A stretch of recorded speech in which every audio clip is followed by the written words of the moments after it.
Lundi 25 mars 2013, 8h du matin, c'est l'effervescence au Détalat de Djibouti. Un orage exceptionnel vient de s'abattre sur la ville et emporter plusieurs véhicules. Mission pour les hélicoptères de l'armée de terre, porter secours à des dizaines de militaires djiboutiens emportés par un torrent. Ce matin, il y a eu des grosses inondations dans la région de Djibouti. Et apparemment, il y aurait des blessés qui seraient évacués très rapidement.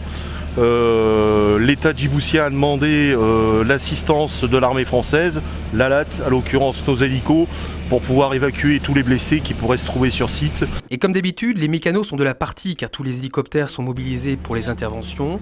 Le moindre problème technique est immédiatement réparé, priorité à l'opérationnel. Apparemment il y aurait des problèmes de redémarrage avec la batterie. Donc là on se prépare pour changer la batterie avec le maréchal Gilles Lecœur. Il va faire un échange batterie directement sur l'hélico. Dès qu'il pose, on change la batterie. Les rotations se succèdent entre la base du Détalat et les zones sinistrées. 2 Pumas et une Gazelle sont mobilisés pour les secours. Là, la priorité à la maintenant, c'est la disponibilité des machines pour remplir notre mission. Ça, c'est très important, ça. C'est important, voilà. Les conditions d'intervention étant extrêmes, un 4e homme est demandé en renfort en soute. Possédant ce type de qualification, c'est un mécanicien qui est désigné. Je suis approvisionneur, donc c'est encore un autre type de métier de la maintenance. Ouais, il faut être prêt à tout. De toute façon, on est formé pour ça. Les blessés djiboutiens sont immédiatement pris en charge par le service de santé des armées et les pompiers de la base française.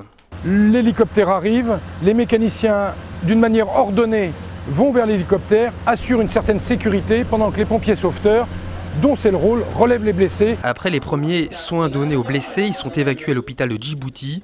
Certains sont encore en état de choc. Après la voiture s'est renversée. Après 30 secondes, on était sous l'eau.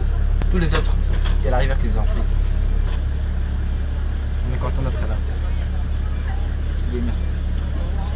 Bilan des opérations pour l'ALAT, 19 blessés évacués ainsi que 6 corps sans vie. Pilotes et mécaniciens ont encore une fois démontré leur capacité à intervenir en toutes circonstances. Après un point de situation fait au général Kurtz, commandant les troupes françaises à Djibouti, le détachement de l'ALAT reste en alerte.